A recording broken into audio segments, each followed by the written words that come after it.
Olá pessoal, sejam todos muito bem-vindos à nossa unidade 2 da disciplina Computação Móvel. Meu nome é Eduardo e será um prazer trabalhar com vocês nesta nossa segunda unidade, tá? Muito bem. Nessa segunda unidade, pessoal, a gente vai falar sobre as redes sem fio. A gente vai dar um foco mais especial a essas redes, porque são peças essenciais quando a gente fala de computação móvel, tá? Então não tem como a gente falar aí de computação móvel sem antes falar sobre redes sem fio. Então a gente vai fazer um apanhado geral, falar sobre as arquiteturas, topologias, internet das coisas também, que é um aspecto assim mais voltado para o futuro, né? O futuro das redes da computação móvel em si. E também falar sobre algumas perspectivas aí nessa área, tá? Bom, primeiro a gente faz essa reflexão. A internet mudou. Então a gente tinha antes uma internet simples, né, que interligava centros de pesquisa e a comunicação acontecia totalmente com fio, através de cabos coaxiais, alguns fios metálicos, enfim, transmissão e recepção de dados entre centros de pesquisas. Isso lá em 69, ou seja, se a gente for fazer as contas aí, há 50 anos atrás, né? A internet hoje, que em 2015, falando, mas vamos considerar 2020, é um conglomerado gigantesco, né, de equipamentos, de computadores, de dispositivos. Então, é uma coisa absurdamente diferente daquilo que começou lá no iniciozinho, né? Então, é importante a gente fazer essa consideração aí de onde a internet veio, onde ela está e para onde que ela vai, né? Bom, então primeiro a gente fala aí uma definição sobre as redes sem fio. Então, a rede sem fio é uma infraestrutura de comunicação sem fio que permite a transmissão e a recepção de dados e informações sem a necessidade do uso de cabos, com o uso, no caso aí, de radiofrequência, tá? Essa infraestrutura tecnológica inclui desde o uso de transceptores de rádio, como walkie-talkies, que a gente viu aí na aula passada, né, que a Motorola estava fazendo comercial para os soldados lá na guerra, até satélites artificiais no espaço sideral. Então, é um espectro muito grande de equipamentos, de tecnologia, quando a gente fala de redes sem fios, tá? E o uso mais comum é em redes de computadores e dispositivos móveis.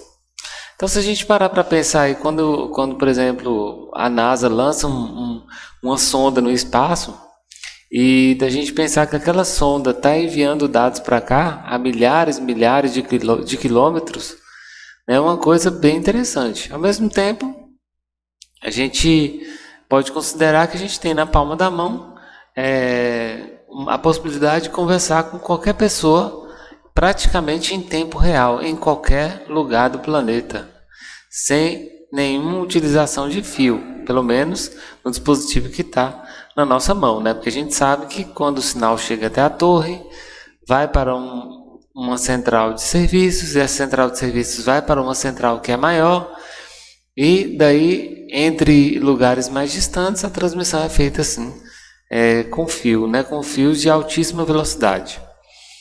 Então, essa é a definição então de rede sem fio, tá?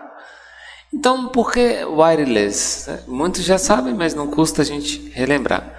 Wire significa fio em inglês. E less é menos, né? É zero. Então, wireless, sem fio, tá? Então, tem aí até um desenho aqui para ilustrar. Uma pessoa aqui falando com um megafone na frente de outra, né? E aí o efeito aqui que as ondas causam, só para ilustrar que existe muita coisa além do que os olhos não podem enxergar em termos de telecomunicações. Bom, e só uma coisinha antes da gente falar dessas categorizações, As redes sem fio, elas podem ser classificadas de acordo com as mais diversas finalidades, tá? Então, a gente pode classificar de acordo com a abrangência, a gente pode classificar conforme o padrão, conforme o protocolo, conforme a frequência, conforme a utilização. Então, a gente vai ver algumas dessas classificações aqui, tá? Tem várias, realmente é uma coisa muito ampla, e para quem quiser aprofundar um pouco mais, pode estar olhando lá o nosso caderno didático, tá? Eu fiz uma coletânea de materiais bem completa, e não dá tempo a gente abordar tudo aqui na nossa videoaula, que tem um espaço muito curto de tempo para a gente ter essa convivência aqui, então não tem como a gente abordar tudo, tá? Então a gente vai começar falando da classificação por abrangência. Então olha só, a primeira delas é a WPAN, Rede Sem Fio de Uso Pessoal. Então ela tem uma pequena área de abrangência, e normalmente é utilizada para conectar dispositivos periféricos sem a utilização de cabos, como mouses, teclados, câmeras fotográficas, impressoras, tablets, etc. E aqui, gente, entra muito Bluetooth ou infravermelho, tá? Então, às vezes, quando a gente está em casa e quer ligar a televisão, a gente pega o controle remoto e aperta lá o botão, e aquilo ali manda um comando para a televisão via infravermelho, né? Então aquilo ali pode ser considerado uma rede, uma WPAN, né? Que é uma rede de comunicação entre dois dispositivos de uso pessoal. Ou talvez, por exemplo, quando a gente vai passar algumas fotos via Bluetooth, hoje em dia pouco se usa isso, né? Porque a comunicação do WhatsApp, por exemplo, é muito mais rápida e a gente pode transmitir uma quantidade bem maior de arquivos num tempo menor, né? Ou talvez também quando você vai utilizar um mouse sem fio, um teclado, você está criando ali uma WPAN, tá? Bom, uma WLAN, Wireless Local Area Network, né? Rede sem fio de abrangência um pouco maior. Essas redes, tenho certeza que a maioria de vocês já conhece essa terminologia, né?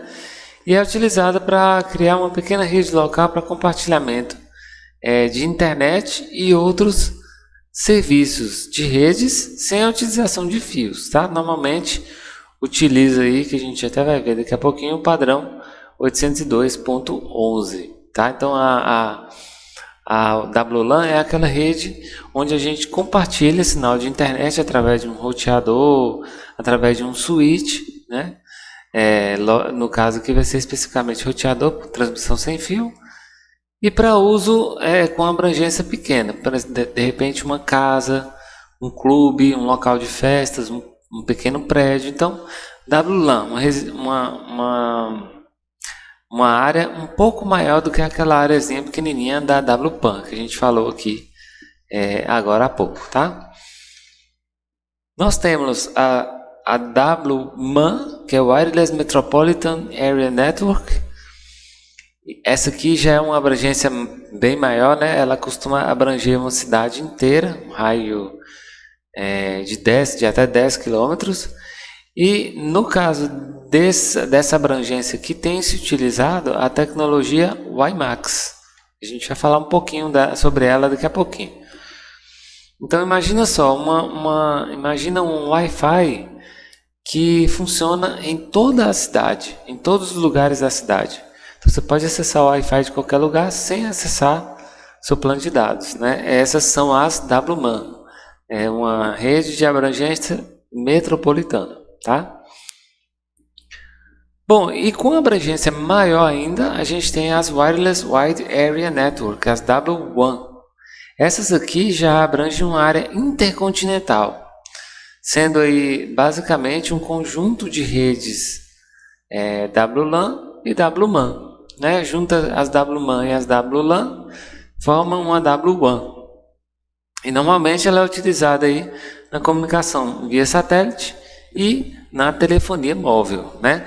Não sei se vocês já pararam para pensar, quando a gente viaja e leva o celular, às vezes a gente tem que colocar em modo roaming, né? Que às vezes o celular, a operadora da gente não tem o acesso à torre que a gente tinha lá na nossa cidade. Então a gente vai para outro estado, outro país, e aí esse modo roaming, o que o celular faz? Ele busca sinal em outras torres parceiras da W1 e troca mensagens, troca autenticações, até criar um canal de comunicação e assim a pessoa consegue utilizar o celular de qualquer lugar, tá?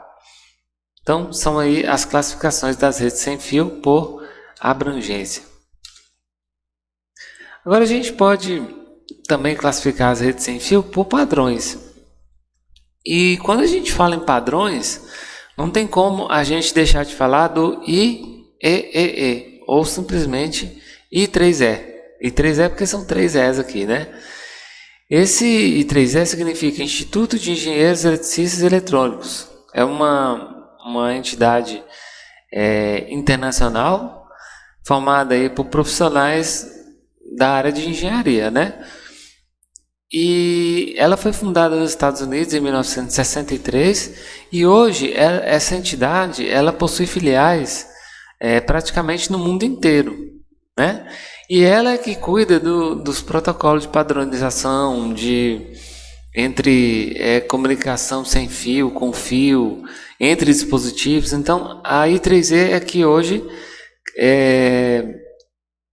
digamos, o carro-chefe dos padrões e protocolos para que haja comunicação entre os dispositivos, tá? Então, um dos papéis mais importantes é o estabelecimento de padrões para formatos de computadores e dispositivos, dentre eles os padrões 802, que trata de redes locais e metropolitanas, tá? Que a gente falou aqui agora há pouco. Então, lembre-se que a gente falou na aula passada, né? Não tem como um dispositivo comunicar com outro se eles não estiverem falando o mesmo protocolo, o mesmo padrão. Então, fica impossível, inviável a comunicação entre eles, tá? Por isso que existem os padrões de comunicação de dados aí para que a gente possa viabilizar a comunicação entre esses dispositivos. Bom, falando dos padrões, nós temos o padrão 802.15, que é o padrão Bluetooth. Então, como é que faz para um dispositivo comunicar com outro via Bluetooth? Bom, basicamente ambos têm que seguir o padrão 802.15, tá? Esse padrão, gente, é um padrão, digamos, utilizado para transferir informações entre periféricos, basicamente, de curto alcance. Entre smartphones, computadores, câmeras, etc., né? Por possuir uma transmissão via radiofrequência, pode detectar os dispositivos independente de suas posições, desde que dentro do limite de sua abrangência, tá? Então a gente sabe que o Bluetooth tem esse fator limitador que não é em todo lugar que ele funciona, né? E para isso, o padrão ele estabelece 3 classes de Bluetooth. O Bluetooth classe 1, cujo alcance é de até 100 metros. Né? Acho que a maioria de vocês, não sei, assim como eu, né? Quando eu soube que existia um Bluetooth que alcança até 100 metros, eu fiquei impressionado na época, né? Mas existe. Existe a classe 2, que é o alcance de até 10 metros. Esse que a gente costuma ver aí nos celulares, nos dispositivos assim mais comuns, né? E da classe 3 de alcance de até 1 metro. Aí você, puxa, 1 metro? É tão pertinho, não é mais fácil conectar o cabo, né? Mas a gente vai ver que tem outras aplicações aí, tá? Por exemplo, existem empresas que trabalham com o marketing utilizando Bluetooth de curto alcance. Como assim? Espalha sensores, por exemplo, ao longo de toda a loja, e com base nisso, as pessoas que entram na loja que estão com o Bluetooth ligado, elas chegam perto de um determinado produto, aí elas recebem a propaganda daquele produto no celular, né? Então imagina se no alcance de 10 metros todos os produtos estivessem mandando a propaganda, a pessoa ia endoidar, né? Muita propaganda ia chegar lá no telefone dela. Então por isso tem esse Bluetooth de alcance curto, né? Só transmite a mensagem para quem estiver bem pertinho mesmo, tá? Então as aplicações aí são várias também. E as taxas de transmissão são baixas, né? Chegam aí por exemplo, a versão que 1.2 que alcança 1 megabit por segundo, a versão 2 que alcança até 3 megabits por segundo aí, e a versão 3 consegue chegar até 54 megabits por segundo. Aí esses celulares mais recentes aí, eles já vêm com a versão 3.0 do Bluetooth, tá? E eles utilizam a frequência de 2.4 a 2.5 GHz. O que é essa frequência? É porque os dispositivos precisam estar numa mesma frequência para poder conversar entre si. É como se fosse o seguinte: imagine dois celulares conectados numa mesma Wi-Fi. Aí vamos supor, para os dois trocarem mensagens, eles têm que estar na mesma Wi-Fi. E a frequência é isso. Os dois dispositivos eles só conseguem comunicar entre si se eles estiverem na mesma frequência, né? Então, se tiver numa frequência X e o outro estiver na frequência Y, você não vai conseguir comunicar entre eles, não, tá? Então, a frequência de operação é de 2.4 a 2.5 e possuem conexão Full Duplex. Esse Full Duplex aqui, gente, ele serve para quê? Para que a gente possa, para que a troca de arquivos seja dos dois lados. Então, ao mesmo tempo que um está transmitindo, ele pode estar também recebendo arquivos. Então, Full Duplex é um caminho duplo, transmitindo e recebendo ao mesmo tempo, tá? Bom, aí o padrão o WiMAX que a gente tinha falado aí, aquele padrão que abrange toda a cidade, né, uma área metropolitana. Esse padrão é um padrão para acesso sem fio de banda larga, nós já falamos, né? E ele é identificado pela sigla 802.16, tá? Ele assegura uma conectividade que opera em uma faixa de 2 a 1 GHz, Vocês estão vendo aqui que a frequência aqui é bem maior, né? Porque tem que alcançar uma área maior também, né, gente? E ele pode cobrir uma distância de até 50 km. E alcança aí uma taxa de transmissão de até 75 megabits por segundo, tá? Então, esse é o padrão WiMAX. Bom, não sei se vocês já ouviram falar, né? As cidades inteligentes, tem várias cidades aí no Brasil, depois vocês deem uma pesquisadinha aí no Google, onde toda a cidade tem internet em praticamente toda a cidade. E tem vários equipamentos da cidade conectados à internet, né? Ônibus, letreiros, uma série de coisas. Então, essas cidades inteligentes, elas costumam utilizar o WiMAX, tá? Que é um Wi-Fi de abrangência metropolitana aí. Bom, aqui o famoso padrão WLAN, que a gente está mais do que acostumado a ver, né, com esse símbolozinho aí do Wi-Fi. Ele é identificado pela sigla 802.11, tá? Quem padronizou foi o I3E aqui. E esse padrão, ele atua para redes sem fio de abrangência pequena, né? Em locais, digamos assim, que não ultrapassem 200 metros, 300 metros de diâmetro, tá? Então, utiliza ondas de rádio na frequência de 2.4 e 5.8 GHz. Eu acho que muitos de vocês, quando foram comprar lá um roteador, devem ter percebido lá, né? Nossa, meu roteador padrão 802.11 BGN, não sei o que, Então, tudo aquilo ali são especificações do padrão Wi-Fi, tá? Então, o que esse padrão oferece? Ele oferece conectividade em áreas difíceis ou impossíveis de se cabear. Então, por exemplo, você tem um prédio de 3 andares, vai fazer cabeamento nos 3 andares, vai gastar muito, né? Vai quebrar a parede, enfim, vai dar muito trabalho. Então, para evitar que você passe o cabo, você pode utilizar a conexão sem fio, tá? Então, em vez de usar o cabo azul lá, o padrão Cat6, né? Que tem uma velocidade de transmissão aí de 10, 100 megabits ou 1000 megabits, você pode estar utilizando aí a Wi-Fi, tá? Então, isso nos dá uma flexibilidade muito grande, esse padrão, porque como ele atua nas redes locais, a gente pode tranquilamente operar com ele por meio de vários dispositivos. A gente pode comunicar o computador com o celular, com a impressora, com a televisão, tudo dentro de uma mesma rede, porque ela suporta aí, né, essa mobilidade.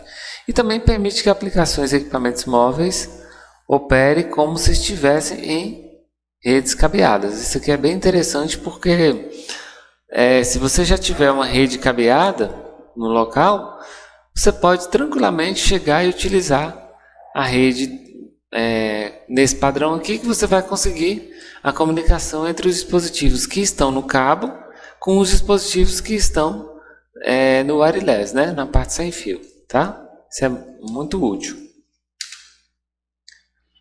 Então, quais são as premissas desse padrão? Primeiro, suportar diversos canais, como a gente já falou, para que possa comunicar com vários dispositivos.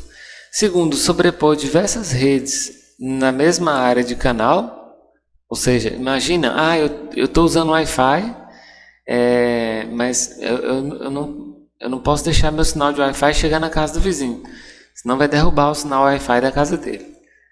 Ou então, quando ele liga o Wi-Fi lá, minha Wi-Fi que cai. Imagina.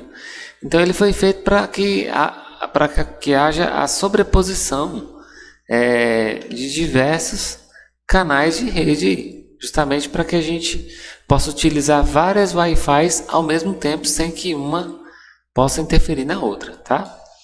Apresentar robustez com relação à interferência, que é isso que a gente acabou de falar, né? Possuir mecanismos para evitar nós escondidos, ou seja, tem que ter mecanismos de segurança, e oferecer privacidade e controle de acesso ao meio, né? Então, são as premissas desse padrão aí. Daqui a pouquinho a gente vai falar sobre mais algumas coisinhas desse padrão, tá? Então, vamos falar agora das topologias. A topologia é a maneira na qual os nós estão organizados entre si, tá? Isso que a gente chama de topologia. Então, a primeira topologia aqui, só para a gente citar, né? Porque tem mais detalhes lá no nosso caderno didático, é o modo ad hoc, tá? No modo ad hoc, gente, a comunicação entre os clientes ela é estabelecida de forma direta, sem a necessidade de um access point, nem uma rede física, nem um roteador, nada. Então, a ideia é que cada nó da rede funcione como cliente e servidor. Então, como é que a gente tem uma rede ad hoc? É quando, por exemplo, a gente pega aí o celular e coloca ele para comunicar com o computador, sem passar por nenhum roteador, sem passar pela internet, por nada. Eles estão comunicando entre si, trocando sinal entre eles, tá? Então, ambos podem tanto enviar como receber arquivos. Por isso que a gente fala aqui que eles funcionam como cliente e servidor, tá? Então, conforme está nessa figurinha aqui, né? Os aparelhos estão comunicando entre si e entre eles não existe nenhum roteador, Wi-Fi, não tem nada. Eles só comunicam diretamente entre si através de uma ligação direta. Nós temos a topologia de sensores sem fio, tá? Nós falamos agora há pouco de uma rede ad hoc, e uma rede sem fio é nada mais nada menos que uma rede ad hoc formada por sensores que são capazes de transmitir e receber dados. Mas esses sensores, eles funcionam como se fosse um corpo só. Eles são controlados por uma estação base, tá? Que pode ser um servidor, que pode ser um computador, pode ser um dispositivo com um processamento maior, enfim, tá? Então, dizemos que numa rede ad hoc, a cada nó é responsável pela retransmissão das mensagens. Uma característica interessante é que a rede pode ser formada por diferentes tipos de nós. Então, numa rede ad hoc, a gente pode ter celulares, sensores, computadores, impressoras, desde que esteja no mesmo padrão, né? Agora, se todos os nós dessa rede ad hoc são dispositivos móveis, ou seja, tudo que faz parte dessa rede é mobile, é móvel, nós falamos que essa rede ad hoc é uma rede do tipo MANET, tá? O que é a rede MANET? Mobile Ad Hoc Network. Então, uma rede formada por dispositivos móveis que você pode levar ela para qualquer lugar que ela vai continuar funcionando entre si. Redes de sensores, redes de celulares com notebooks, enfim, tá? É uma maneira de organizar uma rede aí. Nós temos o padrão, o modo estruturado, né? Falando aí de topologias. No modo estruturado é o modo mais comum que a gente tem em casa, né? Neste modo, a comunicação é feita por um dispositivo de acesso, o access point, o roteador, que estão conectados à internet, estabelecendo assim uma conexão entre as redes cabeadas ou não. Então, na nossa casa, né, quando a gente acessa a internet, a gente tem lá o roteador, um roteadorzinho, né? E conectado nesse roteador, a gente tem vários computadores, vários dispositivos sem fio, e a internet chega nesse roteador através de um outro equipamentozinho que, por sua vez, está conectada a um cabo, né? Que está conectado a um provedor de serviço lá na ponta, que vai para o poste e do poste vai para o provedor de serviço. Aí chega na nossa casa, espalha o sinal sem fio, tá? Esse tipo de rede a gente chama de rede estruturada ou rede de modo infraestruturado, tá? Modo infraestrutura. Bom, especificamente da rede do padrão 802.11, porque ela é muito importante para as redes sem fio, né? Ele se subdivide em 4 subpadrões. É o subpadrão A, B, G e N. Eu acho que a maioria de vocês já deve ter ouvido falar, né? Rede compatível com Wi-Fi B 802.11b, G e N, né? Então, eu acredito que muitos de vocês devem ter ouvido falar nisso aí. Esses subpadrões, gente, eles são aplicados de acordo com os equipamentos que precisam acessar a rede, tá? Então, por exemplo, se eu tenho uma rede só de celulares, que vão trocar informações entre si, etc. Então, eu posso utilizar um subpadrão com um acesso mais rápido.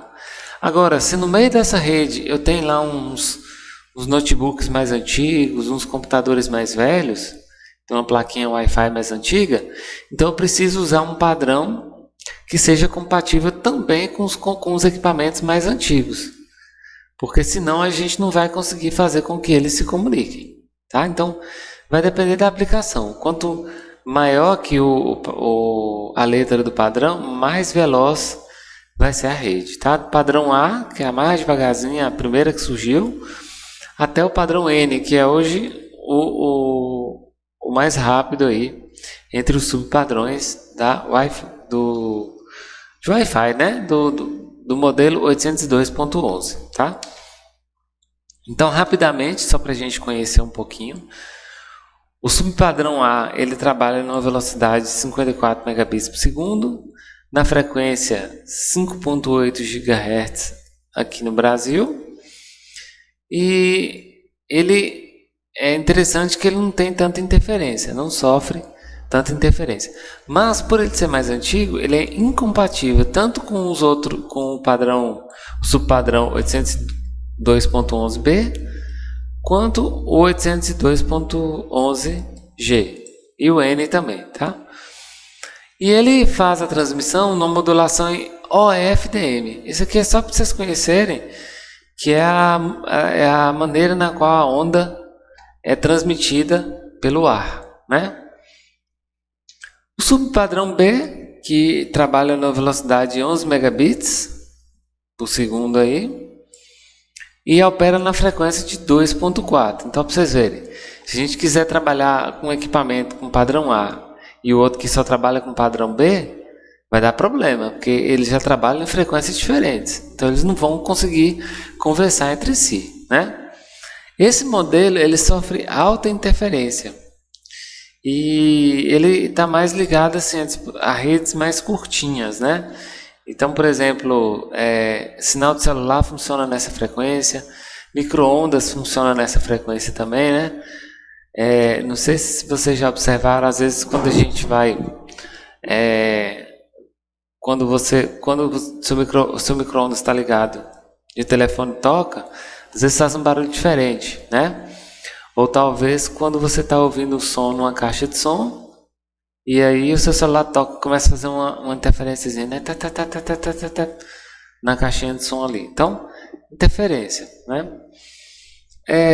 Normalmente as redes que trabalham com esse padrão, os equipamentos, né? Eles têm um baixo custo, tá?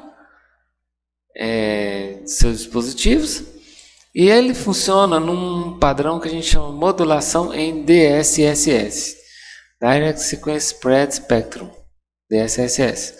Então a onda ela já é mais constante, como a gente pode ver aqui, diferente do OFDM que a gente viu aqui na tela anterior, tá? Não tem tanta necessidade de vocês conhecerem a fundo esses detalhes, mas é só mesmo para vocês conhecerem que isso tudo existe aí, né? Bom, o padrão G, que é dos mais utilizados, né? Normalmente costuma trabalhar com a velocidade nominal aí de 54 megabits por segundo e padronizado pelo I3E também. Opera na frequência de 2.4, ou seja, já tem compatibilidade com os outros. Também sofre bastante interferência. Preço baixo dos dispositivos também. E a modulação dele é interessante. Ele modula em OFDM, mas quando precisa, ele consegue modular em DSSS também, tá? E o mais interessante é que ele é compatível com os subpadrões B e N. Tranquilo? Só para a gente conhecer. E por fim o padrão N, que é o mais, digamos, mais avançado. E ele consegue aumentar em muito a taxa de transferência, de transmissão e recepção de dados, tá? Então ele consegue transmitir em 300 megabits por segundo e dependendo da situação ele consegue chegar em até 600 megabits por segundo aí, tá? E é compatível com os outros subpadrões, exceto com o padrão A, mas o padrão A também praticamente não é utilizado. E também ele consegue transmitir a modulação em ambas as formas, OFDM ou DSSS. Então, a forma como ele usa para transmitir as ondas aí, tá? Bom, agora sobre segurança, né? Sobre segurança. Basicamente é só para a gente entender que quando a gente fala de rede sem fio, a transmissão e a recepção do sinal, muitas vezes, ela foge do nosso alcance, né? Porque quando a gente fala de uma rede com fio, a gente fala assim, bom, esse cabo está conectado aqui nessa tomada e vai até ali e está conectado naquele outro computador. Então, em tese, ninguém vai entrar aqui para pegar os dados, né? Ninguém vai invadir isso aqui. Já a rede sem fio, não. O sinal ele se espalha num raio de alguns metros ou quilômetros, dependendo aí da abrangência da rede. E como é que a gente faz? Esse sinal ele vai ficar aí passando por aí e de repente alguém mal intencionado pode pegar um equipamento, hackear essa rede e interceptar todas as minhas informações, né? Então, por isso, para evitar esse tipo de situação, os padrões eles contam com vários mecanismos de segurança, tá? E que mecanismos de segurança são esses? Eles consistem em oferecer uma chave de acesso para a conexão e também em criptografar as informações que estão sendo transmitidas e recebidas, tá? Então, nós temos aí os tipos de chave web, que inclusive é muito fácil de hackear e quebrar a senha, né? Como se quiserem pesquisar depois aí no YouTube, vão achar com facilidade.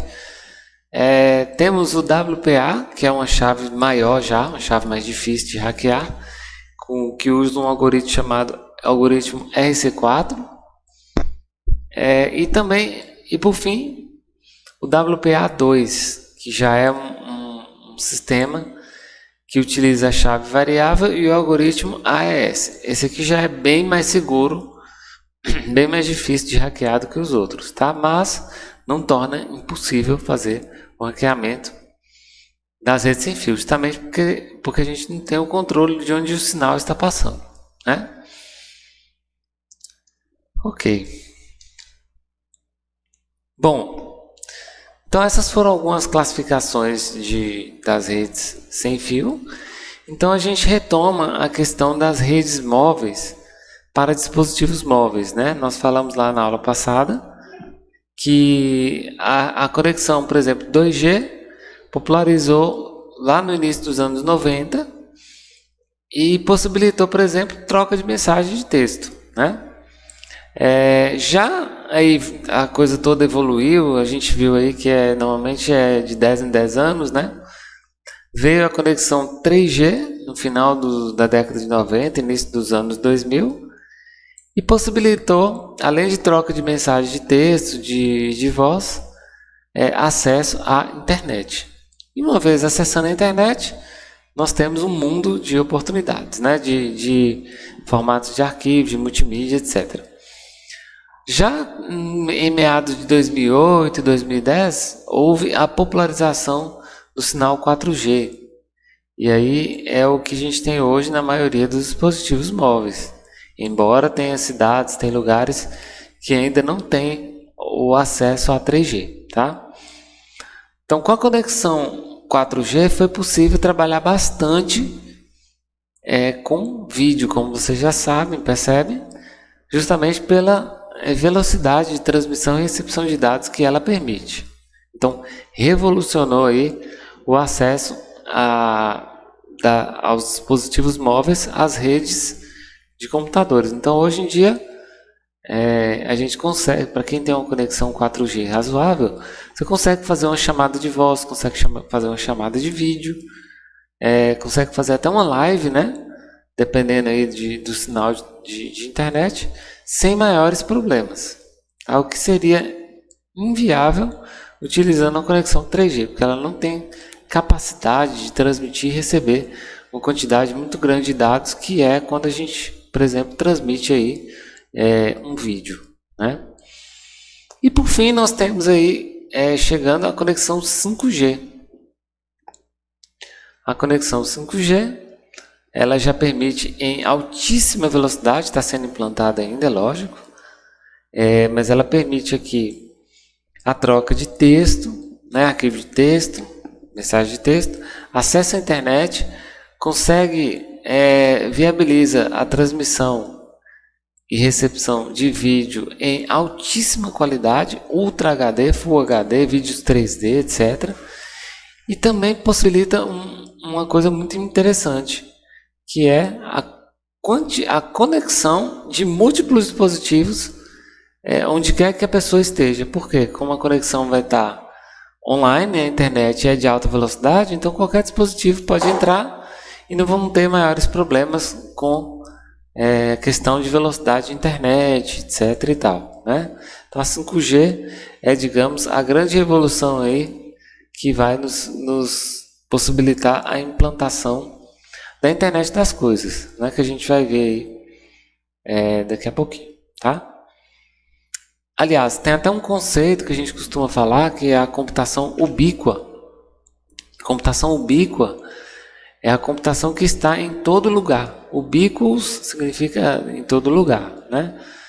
Então, a computação está na rede elétrica, a computação está na geladeira, a computação está nas redes móveis, só que a gente nem percebe. É uma coisa tão natural que a gente nem para pensar.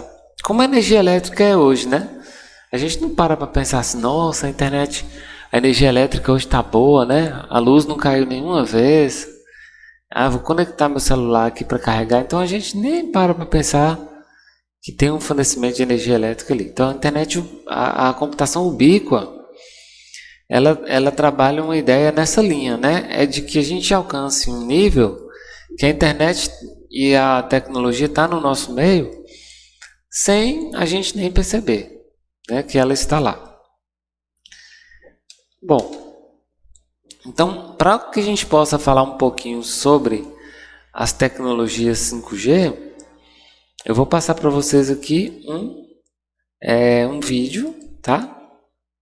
Sobre o 5G. Depois eu vou estar postando ele aí no canal do YouTube para vocês acompanharem, é bem tranquilo. Aliás, no canal do YouTube não, no AVA, tá? Se você costuma acompanhar notícias sobre a indústria da tecnologia, em algum momento de 2018 você deve ter ouvido uma coisa ou outra sobre o 5G, a quinta geração de internet móvel que já começou a se tornar realidade em regiões como os Estados Unidos e a Coreia do Sul. E assim como foi do 3G para o 4G, a primeira coisa que vem à nossa cabeça é que o 5G deve ser mais rápido do que as tecnologias anteriores, certo? Bem, sim, o 5G teoricamente tem o potencial de atingir velocidades de até 20 gigabits por segundo, ainda que a velocidade média fique bem abaixo disso. Mas o fato é que o 5G vai muito além de ser uma tecnologia que só permite altas velocidades. O 5G é mais complexo, confiável e com uma latência muito menor do que as gerações anteriores, o que faz dele o candidato perfeito para ser uma base de conexão para todos os dispositivos que estão ao nosso redor em uma rede sem fio, desde os smartphones até computadores, passando pelo carro autônomo que você pode ter um dia e também os dispositivos que você tem dentro da sua casa. Em uma casa conectada através do 5G, por exemplo, os seus dispositivos inteligentes vão se conversar com muito mais agilidade e sem atraso nenhum. As luzes e o ar-condicionado poderão ligar assim que você encostar com o seu carro na garagem após um dia de trabalho. E o forno também vai ligar sozinho para pré-aquecer o seu jantar. Enquanto isso, um sistema de som vai colocar a sua playlist favorita para alegrar o seu fim de dia. Isso tudo é só um gostinho das possibilidades do 5G. E a gente vai falar mais delas daqui para frente neste segundo episódio da nossa nova série sobre tecnologias do futuro, feita em parceria com a IBM. Esse é o nome do quadro, tá, gente? Tecnologias do futuro. Eu peguei de lá o vídeo. Antes de falar sobre as transformações que o 5G vai trazer para a nossa sociedade, a gente precisa entender exatamente o que diferencia o 5G das tecnologias anteriores. E para isso, a gente precisa voltar lá no G original, o 1G.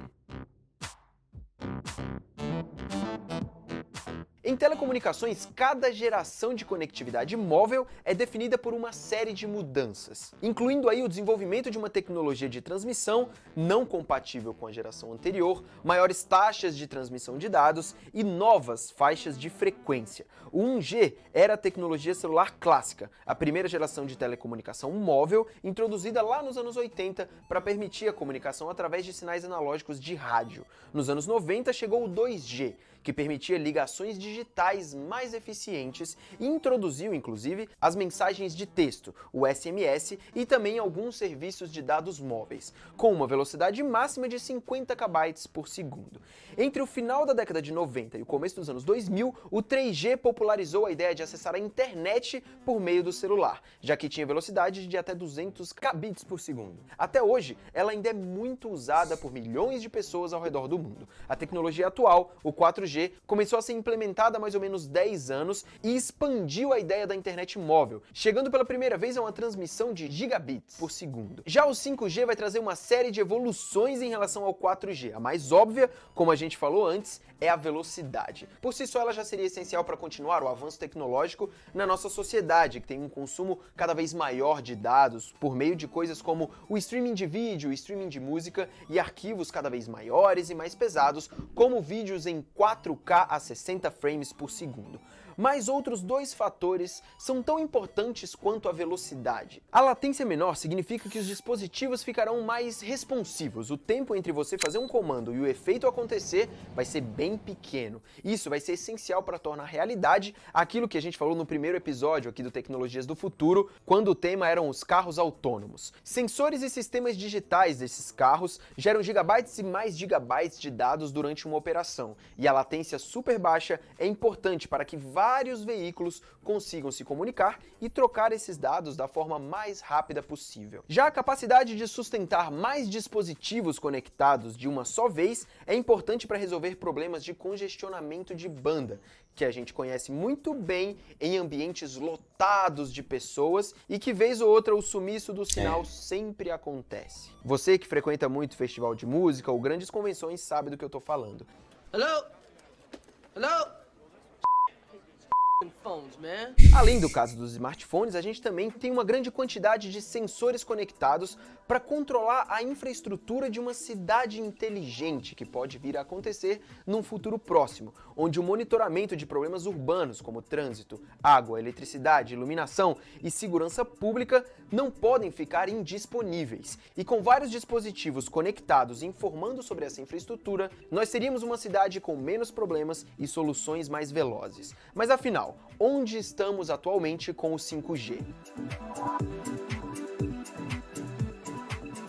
Bom, essa é uma pergunta um pouco difícil de responder, mas vamos lá. Apesar das implementações comerciais do 5G já estarem meio que acontecendo, grande parte desses projetos são, na verdade, um misto do 5G com o 4G, que está sendo utilizado para melhorar a velocidade do 4G. A expectativa é que implementações reais do 5G comecem em breve e que estejam em funcionamento a partir do ano que vem, 2020. Em relação a onde essa implementação acontecerá, você pode esperar primeiro em lugares como os Estados Unidos e a Coreia do Sul. Lá nos Estados Unidos, a AT&T prometeu que 19 cidades estarão cobertas com o 5G até o final de 2019. Já a Verizon tem planos de implementar o 5G como alternativa ao serviço de internet cabeada e até a fibra ótica. Já a T-Mobile espera ter a cobertura nacional nos Estados Unidos até o final de 2020.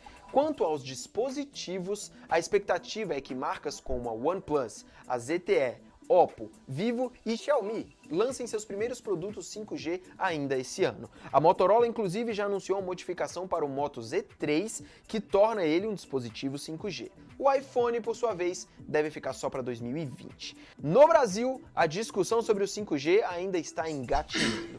As 4 principais operadoras do país já debateram o tema abertamente e acreditam que a 5ª geração só vai chegar por aqui lá para 2020. E olha que das 4, apenas uma, a Claro, falou abertamente sobre o desejo de liderar essa corrida, ainda que em lugares específicos e aonde a tecnologia seja justificável. E no próximo episódio da série Tecnologias do Futuro... Prontinho. A gente tem que considerar, né, pessoal, que teve também a questão da pandemia, etc, né? E, querendo ou não, atrasa bastante muita coisa. Então, eu penso que as projeções aí que foram feitas ao longo do vídeo vão ficar para 2021, né? Mas vamos aguardar as cenas dos próximos capítulos. Então, só para a gente já ir finalizando esse nosso bloco, a internet, ela veio aqui em 3 fases, né? Primeiro veio a rede de computadores, depois veio a rede de pessoas e comunidades, né? Que redes sociais, etc., computadores. Agora, com o advento do 5G, etc., nós vemos aí surgir a internet das coisas, ou seja, pessoas, computadores, comunidades e coisas conectadas à internet, tá? Então é o nosso panorama. E a definição de internet das coisas justamente é essa. Ela emergiu dos avanços de várias áreas, como sistemas embarcados, microeletrônica, comunicação, sensoriamento, redução do tamanho dos chips de processamento, melhoria das infraestruturas de telecomunicação. Então, isso foi natural, não um processo que veio acontecendo e que acaba viabilizando a conexão de várias coisas ao mesmo tempo conectadas à internet, tá? Não sei se vocês já devem ter ouvido falar aí do endereço IP, né? Nós sabemos que utilizamos aí o padrão IPv4, mas até o final de 2010, mais ou menos, até antes, já se tinha discussão, falava assim, olha, a quantidade de endereços IPs no mundo vai ser insuficiente para a quantidade de coisas que a gente vai ter conectado.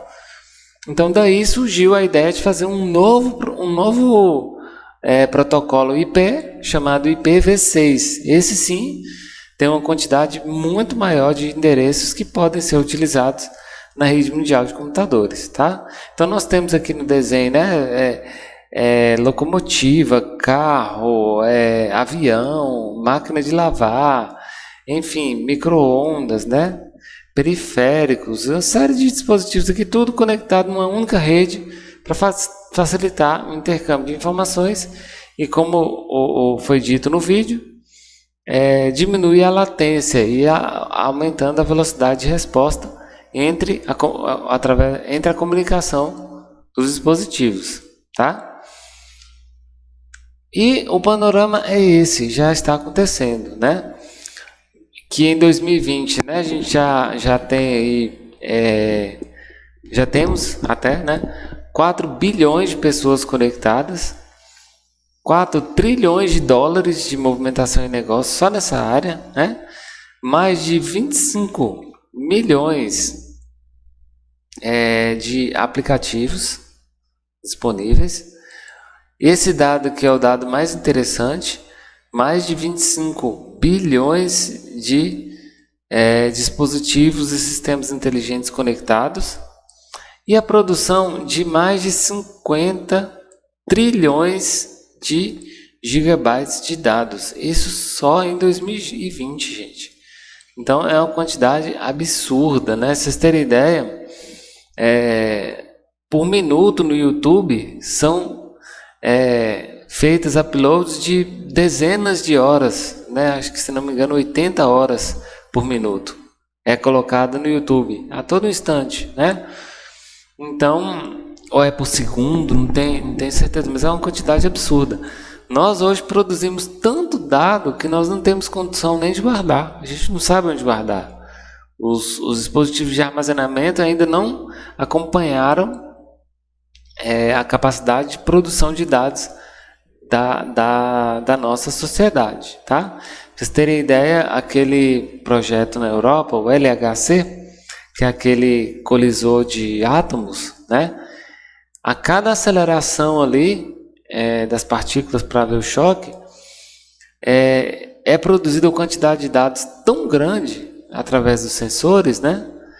Que é impossível armazenar. Então eles aproveitam apenas 5% daqueles bilhões de gigabytes que são gerados ali numa única operação, porque não tem onde armazenar essa quantidade de dados, né? Então é um gargalo, é uma dificuldade que a gente tem hoje, a questão do armazenamento de dados. Embora a gente já tenha computação em nuvem, o armazenamento de dados está cada vez mais barato, mas ainda assim a quantidade de dados produzida ainda é bem maior do que a quantidade de memória para armazenar que a gente tem, tá? Bom, então por hoje é só. Espero que tenham gostado, né, dessa nossa unidade 2. E lembrando que lá não deixe de participar das discussões lá no fórum, tá? Não se esqueçam da atividade avaliativa que a gente tem que entregar aí até o final, né, da 4ª semana. Fiquem atentos aos prazos. E qualquer dúvida, qualquer dificuldade, eu vou estar à disposição lá no ambiente virtual de aprendizagem. É só mandar uma mensagem lá para a gente, que vai ser um prazer atender vocês, tá? Também no e-mail eu vou estar à disposição. né, para qualquer dúvida, qualquer dificuldade, a gente está tentando resolver isso aí para vocês. Tá bem assim? Então nos vemos na nossa próxima aula. Fiquem com Deus e até a próxima.